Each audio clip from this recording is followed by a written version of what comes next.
আসসালামু আলাইকুম। কি অবস্থা সবার? আশা করি সবাই অনেক ভালো আছো। So HSC ICT chapter 4 web design এবং HTML এই অধ্যায়টার লেকচার 1 to 12 পর্যন্ত আমরা HTML নিয়ে কথা বলি। সো আজকে থেকে যে লেকচারগুলো হবে সেগুলো হচ্ছে ওয়েব ডিজাইন পরিচিতির উপরে। সো এটা একটা থিওরি টপিক। আমরা সবসময় এটা ইগনোর করি কারণ এটা হচ্ছে থিওরি একটা অংশ। থিওরিতে আমাদের পড়তে ভাল লাগে না। সো আশা করি এই লেকচারগুলো দেখলে তোমাদের কাছে ওয়েব ডিজাইন পরিচিতি একদম সহজ হয়ে যাবে। আর এটা থেকে তোমরা জানো যে জ্ঞানমূলক অনুধাবন এগুলোর পাশাপাশি ক এবং খ প্রশ্ন অনেক প্রশ্ন আসে। বেশিরভাগ ক্ষেত্রে দেখা যায় যে ওয়েবসাইট স্ট্রাকচার থেকে প্রশ্ন আসে। আর বাকি অংশ থেকে হচ্ছে এমসিকিউতে অনেক প্রশ্ন হয়। সো প্রথমে আমরা জানবো HTML নিয়ে। সো HTML এর কি বা HTML এর যাবতীয় বিষয়গুলো। HTML এর পূর্ণরূপ দেওয়া আছে এখানে। এখানে বলা হচ্ছে হাইপারটেক্সট মার্কআপ ল্যাঙ্গুয়েজ HTML এর পূর্ণরূপ। ওয়েব পেজ তৈরিতে একটি সাধারণ এবং সবচেয়ে বহুল ব্যবহৃত ল্যাঙ্গুয়েজ হচ্ছে HTML। এই ল্যাঙ্গুয়েজের মাধ্যমে www এর বিভিন্ন উপাদান অর্থাৎ www ওয়ার্ল্ড ওয়াইড ওয়েব এটার মধ্যে কিন্তু সমস্ত ওয়েবসাইট বা ওয়েব পেজ যুক্ত থাকে। সো এখানে বলা হচ্ছে www এর বিভিন্ন ধরনের উপাদান ও উপকরণ তৈরি করা যায়। এর একটি বহুমুখী ল্যাঙ্গুয়েজ। ইন্টারনেট পেজ ও সাইট তৈরিতে HTML ব্যবহৃত হয়। HTML একটা ল্যাঙ্গুয়েজ যা পৃথিবীর বিশাল তথ্য ভাণ্ডারকে ইন্টারনেটের মাধ্যমে প্রদর্শনের সুযোগ তৈরি করে দিয়েছে। একটা ওয়েব পেজের মূল গঠন তৈরি হয় HTML দিয়ে। HTML কোনো প্রোগ্রামিং ল্যাঙ্গুয়েজ নয়। একে হচ্ছে হাইপারটেক্সট মার্কআপ ল্যাঙ্গুয়েজ বলা হয়। আমরা জানি যে মার্কআপ ল্যাঙ্গুয়েজ এক সেট মার্কআপ ট্যাগের সমন্বয়ে গঠিত। অর্থাৎ আমরা একটা ওয়েব পেজে কোথায় কি রাখবো না রাখবো এটা আমরা মার্কআপ ট্যাগের সাহায্যে কি করে থাকি? নির্ধারণ করে থাকি। একটা ওয়েব পেজের বিভিন্ন অংশ ব্রাউজারের মাধ্যমে কিভাবে প্রদর্শিত হবে তা মার্কআপ ট্যাগ সমূহ ব্যবহার করে প্রকাশ করা হয়। এরপর এখানে কিছু HTML এর সুবিধা দেওয়া আছে। দেখো এটা সহজে ইউজ করা যায় এবং HTML দ্বারা তৈরিকৃত ওয়েব পেজ লোড হতে কম সময় লাগে। সকল ব্রাউজার HTML সমর্থন করে এবং এটা খুব সহজে শেখা যায়। বিনামূল্যে এটা ইউজ করা যায় এবং এটার সাহায্যে হচ্ছে আকর্ষণীয় পেজ তৈরি করা যায়। আসলে এটা ভুল কথা। অত বেশি আকর্ষণীয় পেজ আসলে আমরা তৈরি করতে পারি না। হ্যাঁ? এরপর অসুবিধার মধ্যে রয়েছে, অসুবিধা হচ্ছে এটার দ্বারা হচ্ছে স্ট্যাটিক ওয়েব পেজ তৈরি করা যায়। ডায়নামিক ওয়েব পেজ তৈরি করা যায় না। এখন ডায়নামিক ওয়েব পেজ কি? ডায়নামিক ওয়েব পেজ হচ্ছে মূলত মানে যে ওয়েব পেজগুলো তুমি চালু থাকা অবস্থায় পরিবর্তন করতে পারবা। যেমন Facebook, তুমি চাইলে Facebook-এ হচ্ছে কি করতে পারো? যে পোস্ট করতে পারো, কমেন্ট করতে পারো, যেকোনো কিছু তুমি করতে পারো। সো এই যে তুমি পোস্ট করো, কমেন্ট করো এগুলা কিন্তু সার্ভারে যুক্ত হয়ে যায়। তুমি পরবর্তীতে এগুলা দেখো, হ্যাঁ? কিন্তু স্ট্যাটিক ওয়েব পেজ হচ্ছে যেখানে তুমি শুধু দেখতে পারবা, নিজে কিছু করতে পারবা না। এরপর সাধারণ ওয়েব পেজ তৈরির জন্য প্রচুর কোড লিখতে হয়। HTML এ হচ্ছে অনেক কোড লিখতে হয় ছোট একটা ওয়েব পেজ ক্রিয়েট করার জন্য। এটা হচ্ছে অসুবিধা এবং এর নিরাপত্তা খুবই দুর্বল। এবং মানে তোমার যদি ওয়েবসাইট বা ওয়েব পেজে অনেক ডেটাবেজ যুক্ত করতে হয়, ডেটাবেজের দরকার হয়, সেক্ষেত্রে তুমি ওই ওয়েবসাইট বা ওয়েব পেজটা HTML দ্বারা তৈরি করতে পারবে না। এই ৪ টা লিখলেই হবে। মাঝখানের হচ্ছে ৩ এবং ৪ এটাও অত বেশি ইম্পোর্টেন্ট না। হ্যাঁ? এগুলা সরি ৩ নাম্বারটা অত বেশি ইম্পোর্টেন্ট না। ওকে, এরপর এখন আমরা ইন্টারনেট নিয়ে জানবো যে ইন্টারনেট শব্দটির অর্থ হলো internet connected network. Internet connected network, হ্যাঁ? যদি তোমাকে প্রশ্ন করা হয় ইন্টারনেট কি বা কাকে বলে তখন তুমি বলবা ইন্টারনেট হচ্ছে কম্পিউটার নির্ভর বৈশ্বিক তথ্য পদ্ধতি পরস্পর সম্পর্কযুক্ত অনেকগুলো কম্পিউটার একে অপরের সাথে সম্পর্কযুক্ত অনেকগুলো কম্পিউটার কেন্দ্রিক নিরবিচ্ছিন্ন নেটওয়ার্কের সমষ্টি হচ্ছে ইন্টারনেট। তার মানে ইন্টারনেট কাকে বলে? পরস্পর সম্পর্কযুক্ত অনেকগুলো কম্পিউটার কেন্দ্রিক নিরবিচ্ছিন্ন নিরবিচ্ছিন্ন মানে হচ্ছে নেটওয়ার্ক তোমার কি কানেক্টিভিটি আছেই, হ্যাঁ? নিরবিচ্ছিন্ন নেটওয়ার্কের সমষ্টি হচ্ছে ইন্টারনেট। প্রতিটি নেটওয়ার্কের সাথে শত শত অথবা হাজার হাজার লাখ লাখ কম্পিউটার যুক্ত থাকে। এগুলোর একটি অন্যটির সাথে তথ্যের উপাত্ত ভান্ডার আদান-প্রদান সক্ষম করে।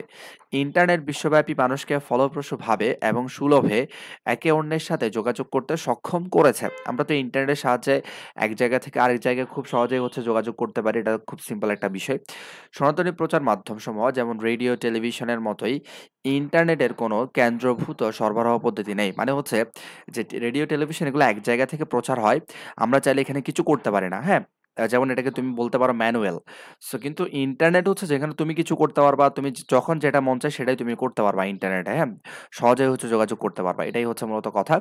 এরপর তার পরিবর্তে যেকোনো ব্যক্তি যারা ইন্টারনেটে সংযুক্তি আছে সে সরাসরি অন্য যেকোনো ব্যক্তির সাথে যোগাযোগ রক্ষা করতে অন্যের জন্য তথ্য সরবরাহ করতে, তারপর হচ্ছে অন্যের দেওয়া তথ্য সংগ্রহ করতে অথবা উৎপাদিত পণ্যসমূহ কম মূল্যে বিক্রি করতে পারে।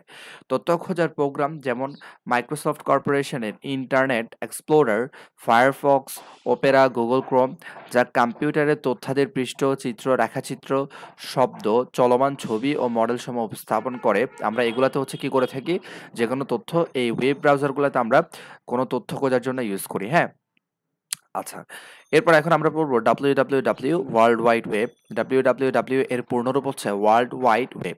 www ইন্টারনেটের একটি গুরুত্বপূর্ণ অংশ। সংক্ষেপে একে ওয়েব বলা হয়। তাহলে তোমাকে যদি এমসিকিউতে প্রশ্ন করে www এটাকে সংক্ষেপে কি বলা হয়, তাহলে তুমি বলবা ওয়েব। সারা বিশ্বের সমস্ত ওয়েব পেজের সংগ্রহকে ওয়েব বা ওয়ার্ল্ড ওয়াইড ওয়েব বলা হয়। তাহলে সারা বিশ্বের সমস্ত ওয়েব পেজের সংগ্রহ, আমি তো তোমাকে একটু আগেই বললাম যে পৃথিবীতে যতগুলো ওয়েবসাইট বা ওয়েব পেজ আছে সবগুলো কিন্তু www এর সাথে যুক্ত থাকবে, রাইট? আচ্ছা, এরপর তোমাকে যদি বলা হয় যে www কি, এটা কাকে বলে, তাহলে তুমি বলবা ইন্টারনেটের মাধ্যমে পরস্পরের সাথে যুক্ত, ইন্টারনেটের মাধ্যমে বা ইন্টারনেটের সাহায্যে পরস্পরের সাথে যুক্ত হাইপার টেক্সট ডকুমেন্টগুলো, মানে ওয়েব পেজগুলো। হাইপার টেক্সট ডকুমেন্ট মানে হচ্ছে ওয়েব পেজ। ওয়েব পেজগুলো নিয়ে কাজ করার প্রক্রিয়ায় ওয়ার্ল্ড ওয়াইড ওয়েব নামে পরিচিত। তাহলে ইন্টারনেটের সাহায্যে বা মাধ্যমে পরস্পরের সাথে যুক্ত হাইপার টেক্সট ডকুমেন্টগুলো নিয়ে কাজ করার প্রক্রিয়ায় ওয়ার্ল্ড ওয়াইড ওয়েব নামে পরিচিত। তোমরা চাইলে লিখে ফেলতে পারো। তারপর হচ্ছে দেখো টিম বার্নার্স-লিকে ওয়ার্ল্ড ওয়াইড ওয়েবের জনক বলা হয়। সুইজারল্যান্ডের সার্ন এর বিজ্ঞানীগণ, মানে হচ্ছে টিম বার্নার্স-লি 1989 সালে, মানে আরো কয়েকজন বিজ্ঞানী ছিল, বাট এখানে হচ্ছে যে প্রধান ভূমিকা পালন করে সেটা হচ্ছে টিম বার্নার্স-লি। তিনি 1989 সালে এটি কি করেন? এটা হচ্ছে আবিষ্কার করেন। এরপর তাদের উদ্ভাবিত এই ব্যবস্থায় পরবর্তীতে ইন্টারনেটের মাধ্যমে ওয়ার্ল্ড ওয়াইড ওয়েব নামে ব্যাপক জনপ্রিয়তা অর্জন করে। এর মাধ্যমে ভ্রমণ করে ইন্টারনেট ব্যবহারকারীগণ পৃথিবীর বিভিন্ন স্থানে যে তথ্য ভান্ডার রয়েছে, হ্যাঁ, পৃথিবীর যে কোনো জায়গায় যে সার্ভারেই হচ্ছে যে কোনো তথ্য আমরা খুব সহজেই হচ্ছে কি করতে পারি, খুঁজে বের করতে পারি বা পৌঁছাতে পারি। সাধারণ টেক্সট, গ্রাফিক্স, অডিও বা ভিডিও যেভাবেই এর তথ্যসমূহ সুরক্ষিত থাকুক না কেন, আ তথ্যসমূহ সংরক্ষিত থাকুক না কেন, ওয়েবসাইট ব্যবহারকারীগণ নিজেদের কম্পিউটার পর্দায় তা অরিজিনাল অবস্থায় দেখতে পান। একে ইন্টারনেটের মাল্টিমিডিয়াও বলা হয়। তাহলে হচ্ছে ওয়ার্ল্ড ওয়াইড ওয়েবকে ইন্টারনেটের মাল্টিমিডিয়াও বলা হয়। এরপরের অংশটা অত বেশি গুরুত্বপূর্ণ না। এরপর আমরা দেখব হচ্ছে ডোমেইন নেম ও আইপি অ্যাড্রেস। অনেক গুরুত্বপূর্ণ, এটা এমসিকিউতে প্রায় আসে। সো একটু খেয়াল করবা, ইন্টারনেট থেকে কোনো ওয়েবসাইটকে শনাক্ত বা অনুসন্ধান করার জন্য যে ঠিকানা ব্যবহার করা হয় তাকে ডোমেইন নেম বলে। যেমন তুমি গুগলে গিয়ে যখন তোমার ফেসবুকে তুমি ঢুকতে চাও, লাইক হচ্ছে তোমার অ্যাপস নাই, তুমি জাস্ট হচ্ছে ওয়েব ব্রাউজার থেকে ঢুকতে চাচ্ছ, সেক্ষেত্রে তুমি কি করো, www.facebook.com এটা সার্চ দাও, তখন তোমার সামনে হচ্ছে ফেসবুকের লিঙ্কটা চলে আসে, ওয়েবসাইটের লিঙ্কটা চলে আসে। তাহলে এখানে দেখো তুমি যে www.facebook.com ইউজ করলা, এটাই হচ্ছে মূলত ডোমেইন নেম, ফেসবুকের একটা ইউনিক ঠিকানা। তাহলে ইন্টারনেট থেকে কোনো ওয়েবসাইটকে তুমি শনাক্ত করার জন্য বা অনুসন্ধান করে বের করার জন্য যে একটা ঠিকানা তুমি ব্যবহার করো সেটাই হচ্ছে ডোমেইন নেম, রাইট? এরপর দেখো ইন্টারনেটের মূল সম্পদ হলো ওয়েব পেজে সংরক্ষিত তথ্য।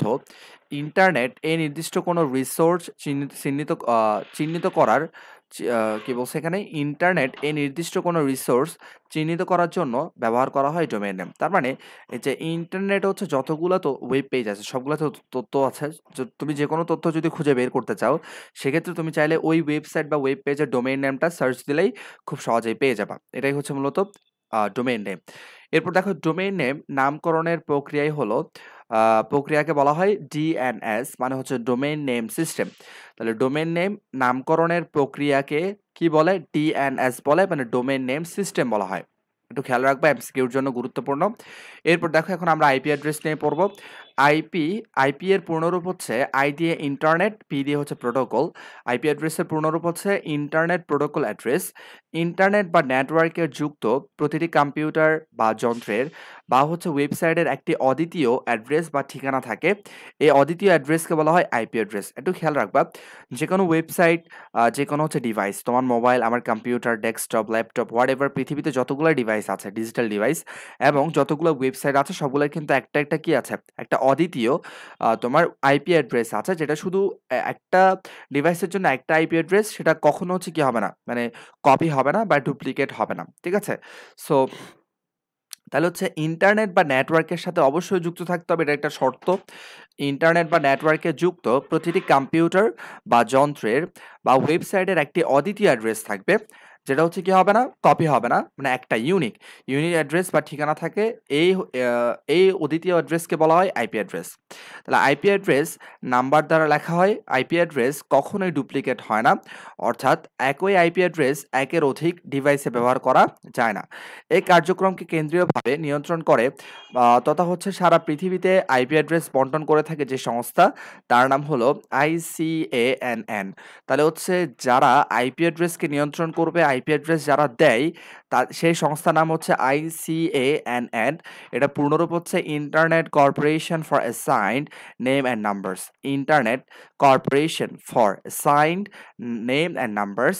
এটা তোমাদের প্রশ্ন মানে জ্ঞানমূলকে আসতে পারে, এবং হচ্ছে তোমাদের অনেক সময় এমসিকিউতে আসতে পারে যে সারা পৃথিবীতে যারা আইপি অ্যাড্রেস সরবরাহ করে এবং নিয়ন্ত্রণ করে সেই কোম্পানি বা সেই সংস্থার নামটা কি।